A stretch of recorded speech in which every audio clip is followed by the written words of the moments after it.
네, 오늘커의 당잠사입니다. 당신이 잠든 사이 전해준 소식들 확인해 보시죠. 미증시 확인에 앞서서 오늘은 이거부터 확인을 해볼까 합니다. 세계적 투자자도 작년의 투자 성적이 그렇게 좋지 않았다는 게 나와 있는데요. 역시 이제 성장주를 좋아하는 캐시우드의 성적표가 좋지 않았고요. 테슬라, 준비디오, 로쿠 이런 것들에 투자를 많이 했습니다. 그나마 가치 투자의 대가인 워런 버핏이 선방하는 정도의 흐름이었습니다. 작년의 성적이 이 정도였으면 올해는 사실 대응하기가 더 까다로운 장세이기 때문에 올해는 어땠을까 좀 궁금해지는데요. 세계적인 투자자들도 상황이 이런데 개인 투자자들은 오죽할까라는 생각도 드는 한편 그들도 수익 내기가 참 힘들었구나. 한편으로는 또 위안이 되기도 했습니다. 다음 보겠습니다. 정말 요즘은 거시지표에 대한 해석이 매일매일 바뀌고 있어서 수익 내기가 더욱더 어렵게 전개되고 있습니다. 어느 날은 경제지표가 부진하게 나왔고 경기가 안 좋아지고 있다라는 신호가 포착되면 앞으로 경기 침체로 가지 않을까. 이런 신호로 해석되는 악재의 측면이 하나 있고요. 그리고 또 얼마 안 돼서는 또 이렇게 해석되기도 합니다. 경제지표 잘 안 나왔기 때문에 연준에서 금리 인상 빠르게 못 올릴 것이다. 긴축 속도가 좀 천천히 될 것이다 라고 일종의 호재로 해석하는 분위기가 왔다 갔다 합니다. 이 내용은 똑같은데 말입니다. 이 미스터 마켓의 기분을 따라다니다 보면 정말 갈피 잡기 쉽지 않은 최근 분위기죠. 그래서 지금은 큰 그림을 먼저 그려놓고 시장 대응을 해야 할 텐데 문제는 6월이 끝나면 이 2분기가 딱 끝나죠. 그래서 기업들이 실적 발표를 할 텐데 이제 챙겨야 할 게 하나 더 추가가 되는 거죠. 개별 기업들의 실적으로 그 시선이 이동될 가능성도 염두에 두셔야겠습니다. 이제 기업을 볼 때 이런 거시 환경으로부터 얼마나 영향을 받았는지 또 구분을 하셔야겠고요. 개별적으로 실적은 얼마나 방어를 잘 했는지 그리고 전망치와 그에 대한 근거를 정리하는 것도 필요하겠습니다. 다음 보시죠. 미증시 보겠습니다. 눈치 보기 장세가 장중 내내 이어졌죠. 위아래로 출렁이는 모습인데 등락폭이 그다지 크지는 않았습니다.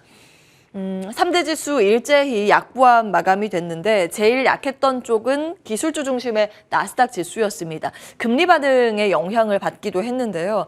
이날 경제 지표가 잘 나왔습니다. 내구재 주문이나 주택 판매 지표가 호조를 보이면서 앞서서 이제 말씀드린 그 논리죠. 이렇게 경기가 좋기 때문에 금리 조금 더 빨리 올려질 것이다. 그런 논리 속에서 미 국채 금리들이 모두 상승세를 시현하는 모습이었습니다.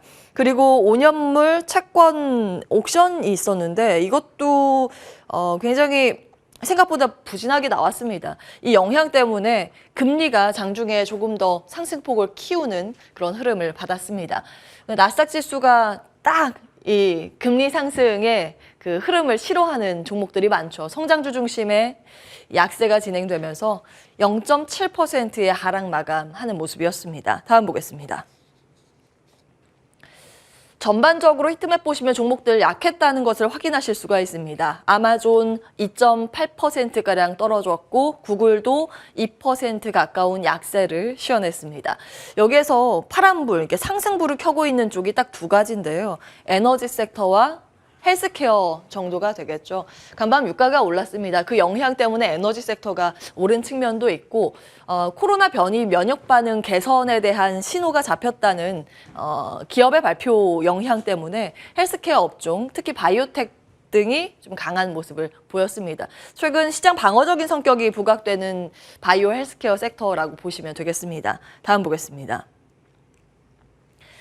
유가 이야기를 조금 더 해볼까요? 에너지 섹터가 간만에 반등에 성공하는 모습이었는데요. 정제 마진이 또 사상 최고치를 경신했다는 소식, 주가를 끌어올리는 역할을 하기도 했습니다. 정말 주유소 가기가 두려운데 미국도 지금 마찬가지의 상황이죠. 유가가 떨어질 때도 이 정제 마진이 그렇게 많이 빠지진 않았습니다. 그 이유는 유가가 떨어질 때도 휘발유 경유 가격도 내리지 않았기 때문이라는 분석입니다. 싱가포르 정제 마진이 거의 뭐 30달러를 바라보는 상황이죠. 굉장히 크게 뛰어가고 있는 모습이고요. 이제 주간 단위, 지난주에 발표된 수치입니다. 이건 주간 단위로 발표되기 때문에 저는 이제 핀란드 국영 회사에서 발표하는 정제 마진을 체크하고 있는데 추세 흐름을 보시는데 좀 도움이 되실 겁니다. 계속해서 상방 쪽은 열려 있는 모습이고 그 흐름이 유지되고 있다는 점 확인해 보실 수가 있습니다. 다음 보시죠. 정말 시장의 중심은 단연 에너지라고 볼 수 있겠습니다. 6월 3일 당잠사 화면 내용이 좀 나와 있는데요. 간밤 국제 유가가 또 상승을 하면서 110달러 근처까지 올라선 모습이고 이런 흐름이 다시 연출이 된다면 이거를 또 고민을 해야 되는 포인트이죠. 사실 유가와 상관없이 이미 탈러시아, 탈유가, 탈인플레이션, 탈탄소 움직임은 각국에서 펼쳐지고 있는 상황입니다.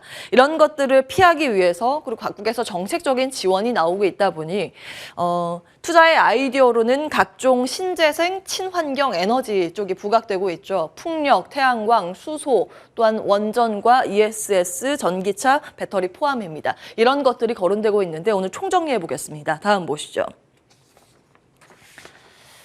자, 에너지로 다 흡수되고 있는 양상 정리를 해봤는데요.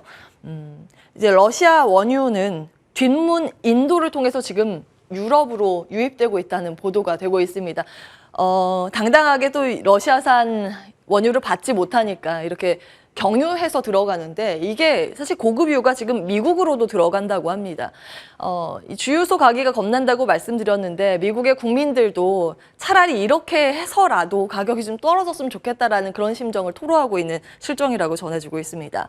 프랑스는 에너지난에 탈석탄에서 유턴하고 있다는 소식입니다. 석탄 발전소 재개를 검토하고 있는데요. 독일에 이어서 이 프랑스까지 이걸 뭐 다시 시작해야 될 것 같다라는 이야기죠. 그만큼 에너지 상황이 심각하다는 것을 엿볼 수 있겠고요.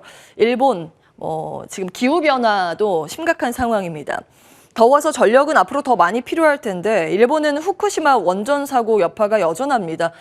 그 사고 발생 전에는 원전이 일본에서 전체 전력의 약 30%를 담당했는데 안전 문제 논란으로 인해서 지금 원전 비율이 많이 줄었다고 합니다. 일본 정부가 처음으로 전력 수급 주의보를 발령했다는 소식 전해지고 있습니다. 자, 이번 주 일정에서 다른 의제들을 보면 교집합은 또 에너지 대응이겠습니다. G7 정상회의가 어제부터 시작이 됐고 3일간의 일정 내일 마감이 되고요. 나토 정상회의에는 윤석열 대통령이 참석하기 때문에 관련 의제 내용들 정리해 보겠습니다. 다음 보시죠.